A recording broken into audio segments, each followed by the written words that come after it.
आज का जो टॉपिक है वेरी वेरी इंपॉर्टेंट टॉपिक है जो कि बोर्ड के एग्जाम में हर साल पूछा जाता है। और ये टॉपिक ये जो डेरिवेशन है intensity of electric field find करना है due to the point axial position में। तो intensity of electric field due to the electric dipole, तो इलेक्ट्रिक डाइपोल के कारण एक्सियल पोजीशन में intensity of electric field find करनी है। इसको एक्सियल पोजीशन भी कहते हैं, इसको इंडोन पोजीशन भी कहते हैं, इसको लॉन्गिट्यूडनल पोजीशन के नाम से भी आ जाता है। तो ये अपन को फाइंड करनी है। अब एक्सियल पोजीशन होती क्या है, किसे कहते हैं एक्सियल पोजीशन, तो एक्सियल लाइंस क्या है, तो ये अपना एक इलेक्ट्रिक डाइपोल है। ये इलेक्ट्रिक डाइपोल है जो कि अपोजिटली चार्ज से मिलकर बना होता है। जो पिछली क्लास में मैं पढ़ा चुका हूँ कि इलेक्ट्रिक डाइपोल जो है ये अपोजिट चार्ज से मिलकर बना होता है, प्लस चार्ज और माइनस चार्ज से मिलकर बना होता है इलेक्ट्रिक डाइपोल। तो ये बेटा इलेक्ट्रिक डाइपोल है। तो a B is the electric dipole, ये ए है ये बी है, और ये प्लस चार्ज और माइनस चार्ज से मिलकर बना होता है। तो प्लस चार्ज और ये माइनस चार्ज है, इसके बीच की डिस्टेंस 2L है। तो इससे इलेक्ट्रिक डाइपोल की यदि एक्सियल पोजीशन एक्सियल लाइन अपन ने की तो इस पर कोई पॉइंट अपन टेक द पॉइंट पी लेते हैं तो ये एक्सियल लाइन कहलाती है। और ये पॉइंट पी पर intensity of electric field find करनी है तो ये एक्सियल पोजीशन कहलाती है।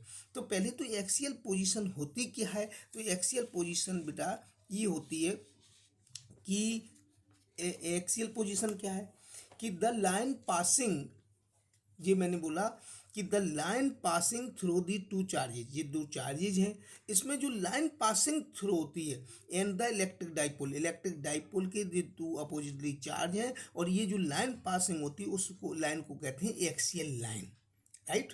और इफ ए पॉइंट विच इस लाइन पर एक्सियल लाइन पर कोई पॉइंट अपन ने ले लिया P, तो इस पर इंटेंसिटी ऑफ इलेक्ट्रिक फील्ड आपको डिटरमाइन करनी है। तो it is called the axial line, तो इसको अपन बोलते हैं बेटा एक्सियल लाइन। और this position is called axial position, इसको क्या बोलते हैं कि this position is called axial position. तो इज कॉल्ड एक्सियल पोजीशन, इस पोजीशन को अपन एक्सियल पोजीशन कहते हैं। जब intensity of electric field axial line पे फाइंड करनी होती है तो उस पोजीशन को एक्सियल पोजीशन, इसको ही हम बोलते हैं इंडोन पोजीशन, इंडोन पोजीशन भी नाम देते हैं इसको इंडोन पोजीशन। और इसको ही हम लॉन्गिट्यूडनल पोजीशन भी बोलते हैं, तो लॉन्गिट्यूडनल पोजीशन, तो ये लॉन्गिट्यूडनल पोजीशन भी बोलते हैं इसे। अब इसका जो डेरिवेशन है उसको कैसे ड्राइव करेंगे है, तो इसका जो डेरिवेशन है, तो डेरिवेशन हर साल आता है बेटा। ये तो आज एक्सियल पोजीशन समझ गए। डेरिवेशन क्या है, डेरिवेशन में ये है बेटा कि इसमें ये ए बी पहले लिखेंगे, a B is the electric dipole, तो ए बी के बारे में लिखेंगे, ठीक है। फिर इसके के बाद ये plus Q minus Q consist of the plus Q and minus Q, ये plus Q and minus Q से मिलकर बना होता है। तो ये लिखा A B is the electric dipole consisting of the plus Q and minus Q charges. तो ये ए बी इलेक्ट्रिक डाइपोल है consisting of the plus Q minus Q charge से मिलकर बना है। और 2L distance apart from each other, इनके बीच की डिस्टेंस 2L है, तो 2L डिस्टेंस के बारे में लिखेंगे, ठीक है। Each other and place dielectric constant के है, तो इनके बीच में डाइलेक्ट्रिक, तो ये पॉइंट आपको लिखना है कि a B is the electric dipole consist of the plus Q minus Q charge and distance between the 2L apart from each other and dielectric constant के है। ये इतना आपको पहले फिगर का एक्सप्लेन करना है। फिर इसमें इलेक्ट्रिक डाइपोल के मिड पॉइंट से सेंटर से स्मॉल आर डिस्टेंस पर एक टेकिंग द पॉइंट पी अपन ने लिया, तो ये है a point P is taking on the axial line पर एक पॉइंट पी लिया डिस्टेंस आर पर, और जो कि डाइपोल के सेंटर से लिया, और इस पर intensity of electric field determine करनी है। तो इस फिगर को भी अपन अच्छे तरीके से बना सकते हैं और बनाना है। तो मैंने क्या बोला, A B is the electric dipole, तो यहाँ पर A B is the electric dipole, जी बेटा इलेक्ट्रिक डाइपोल है A B, consist of the plus Q minus Q charge, तो plus Q minus Q charge and distance between the 2L distance है, ठीक है। और डाइलेक्ट्रिक कॉन्स्टेंट्स के बीच में के है। फिर एक टेकन ए पॉइंट पी, ये एक्सियल लाइन पर टेकेंगे पॉइंट पी, एक पॉइंट पी अपन ने लिया एक्सियल लाइन पर, तो डाइपोल के मिड पॉइंट से या सेंटर से स्मॉल आर डिस्टेंस पर, ये स्मॉल आर डिस्टेंस है, इस पर टेकेंगे पॉइंट पी लेने पर इस पर intensity of electric field find करनी है, determine the intensity of electric field, right. अब इसके बाद आगे क्या लिखेंगे, आगे ये लिखना है एट ए पॉइंट पी, तो at a point P, at a point P. ऐसे ही एग्जाम में आप लिख के ले आओगे, मैं गारंटी से कह रहा हूँ 100% मार्क्स आते हैं। जितने मार्क्स का होता है उतना ही देगा, क्योंकि विथ लैंग्वेज सहित है ये। तो at a point P, at a point P the intensity of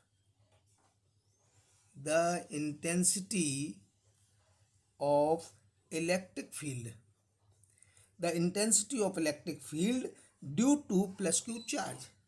तो electric field due to plus q charge, तो प्लस क्यू चार्ज के कारण इंटेंसिटी ऑफ इलेक्ट्रिक फील्ड क्या है? तो intensity of electric field E1 is equal to 1/4πε0 के और Q/r²। तो ये क्यू प्लस क्यू है, तो मैग्नीट्यूड की फॉर्म में लेते हैं, और r² माने कि पॉइंट ए से पी तक की डिस्टेंस, तो AP² और एलोंग AP डायरेक्शन में, तो एलोंग AP, राइट। तो ए से पी तक की जो डिस्टेंस है 1/4πε0 के Q/ ए से पी तक की डिस्टेंस कितनी है बेटा? तो ये पूरी डिस्टेंस तो आर है, और ये मिड पॉइंट है ओ, तो मिड पॉइंट ओ है, तो यहाँ से डिस्टेंस एल है और ये एल, तो ये आर में से एल माइनस कर देंगे, तो आर माइनस एल का होल स्क्वायर। ये हो गया at a point P intensity of electric field due to the plus q charge. अगला at a point P the intensity of electric field, the intensity of electric field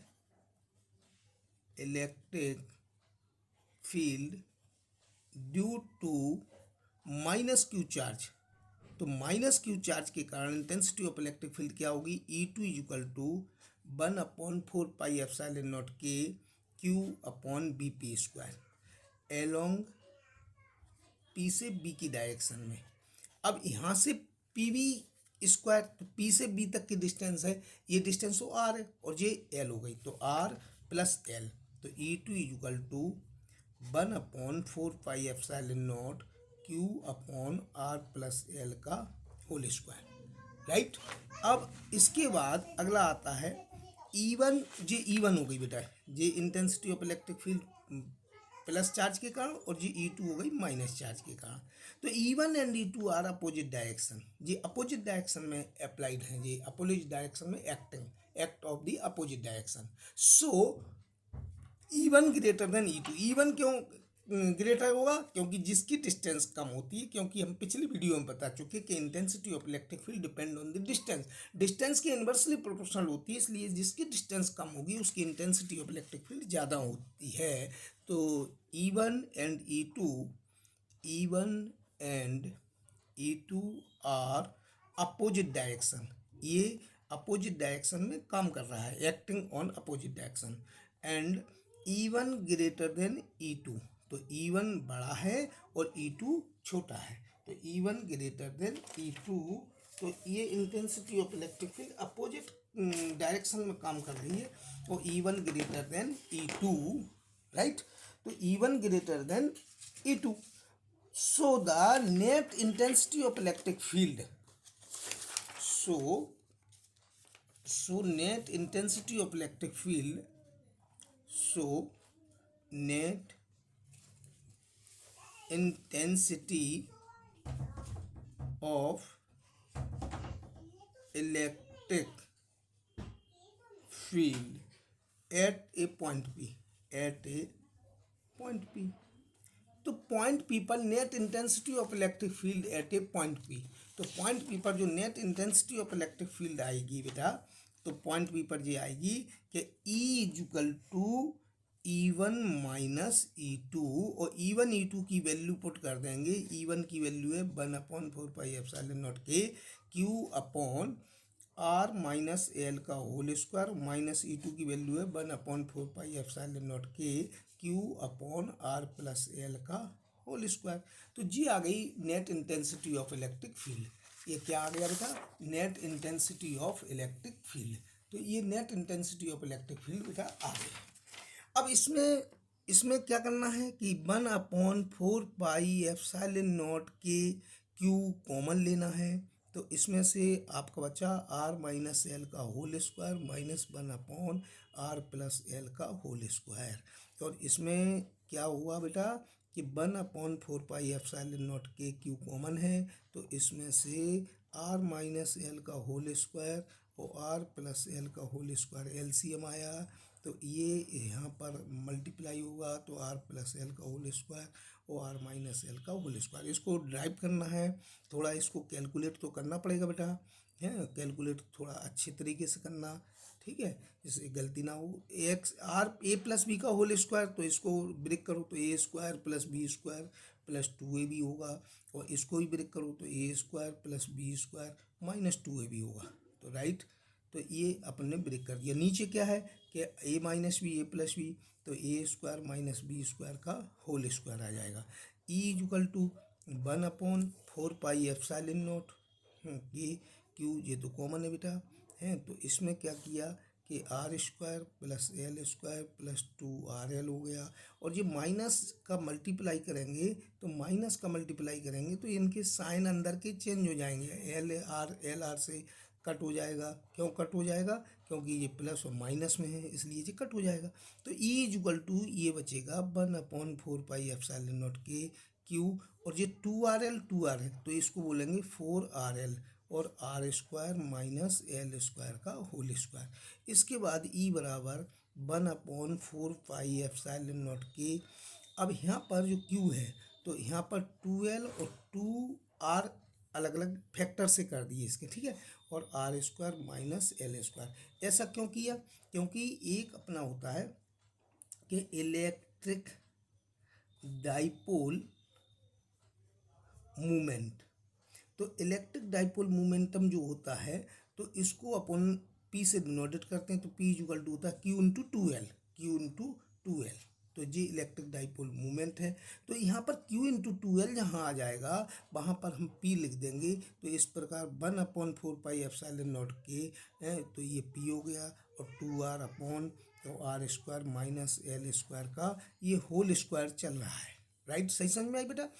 इसके बाद यदि electric dipole, तो electric dipole is very small, तो electric dipole is very small, बहुत ही छोटा है इलेक्ट्रिक डाइपोल। तो एल की वैल्यू है बहुत कम, लेस देन निग्लिजिबल, जीरो। तो एल की वैल्यू यहाँ पर जीरो भी लिख सकते हैं। तो 1/4 पाई एप्सिलॉन नॉट के 2PR upon R square minus zero का होल स्क्वायर। तो ये यहाँ पर एल की वैल्यू बिल्कुल निग्लिजिबल है, तो यहाँ पर एल की वैल्यू अपन जीरो भी लिख सकते हैं। इसके बाद ये आर की पावर 2 है, और आर की पावर कितना है बेटा, ये 2 है, और ये 2 तो 4 हो गया। तो 4 हो गया तो जहाँ में एक आर कट जाएगा, तो डायरेक्ट जो फार्मूला आ जाएगा 1/4 पाई एप्सिलॉन नॉट 2PR, और आर की पावर यहाँ 4 है, एक आर इससे क्रॉस हो जाएगा, तो 1/4 पाई एप्सिलॉन नॉट के 2P अपॉन RQ, ये आपका फार्मूला है एक्सियल पोजीशन का। इसकी यूनिट होगी न्यूटन पर कूलम। अब फॉर एयर एंड वैक्यूम के लिए, तो फॉर एयर एंड वैक्यूम, जब एयर वैक्यूम हो, वैक्यूम तो एयर वैक्यूम हो, तो जो डाइलेक्ट्रिक कांस्टेंट की वैल्यू 1 होती है। ये कभी कभी OTA पूछ ली जाती है कि एयर वैक्यूम के लिए डाइलेक्ट्रिक कांस्टेंट की वैल्यू 1 होती है। देन तब ई इक्वल टू ये फार्मूला हो गया 1/4 पाई एप्सिलॉन नॉट, क्योंकि के की वैल्यू 1 कर दी, तो 2P अपॉन RQ। ये भी फार्मूला होता है, ये भी इंटेंसिटी ऑफ इलेक्ट्रिक फील्ड। और ये भी होता है कि 9 × 10⁹ इसकी वैल्यू होती है, तो 9 × 10⁹, तो 9 × 10⁹ 2P अपॉन RQ, ये भी फार्मूला होता है। इसके बाद इसको वेक्टर फॉर्म में कैसे लिखते हैं, तो इसको वेक्टर फॉर्म में क्या होगा इसका फार्मूला, तो वेक्टर फॉर्म में, क्योंकि ये इंटेंसिटी ऑफ इलेक्ट्रिक फील्ड है, ये वेक्टर क्वांटिटीज है, तो वेक्टर ई बराबर इसको ऐसा लिख सकते हैं कि 1/4 पाई एप्सिलॉन नॉट के और 2P अपॉन RQ आ रहा था, तो यहाँ पर जो वेक्टर लगा देंगे तो आर कैप इसमें ऐड कर देंगे। तो ये बेटा आपका वेक्टर फॉर्म है इंटेंसिटी ऑफ इलेक्ट्रिक फील्ड। इस प्रकार इंटेंसिटी ऑफ इलेक्ट्रिक फील्ड जो अपना आया है, ये इंटेंसिटी ऑफ इलेक्ट्रिक फील्ड, तो इंटेंसिटी ऑफ इलेक्ट्रिक फील्ड जो आई है, तो वो इंटेंसिटी ऑफ इलेक्ट्रिक फील्ड किसके इसके डिस्टेंस के पावर 3 के इन्वर्सली प्रोपोर्शनल होती है, तो क्यूब के इन्वर्सली प्रोपोर्शनल। इसको कैसे लिखेंगे कि इंटेंसिटी ऑफ इलेक्ट्रिक फील्ड, तो इंटेंसिटी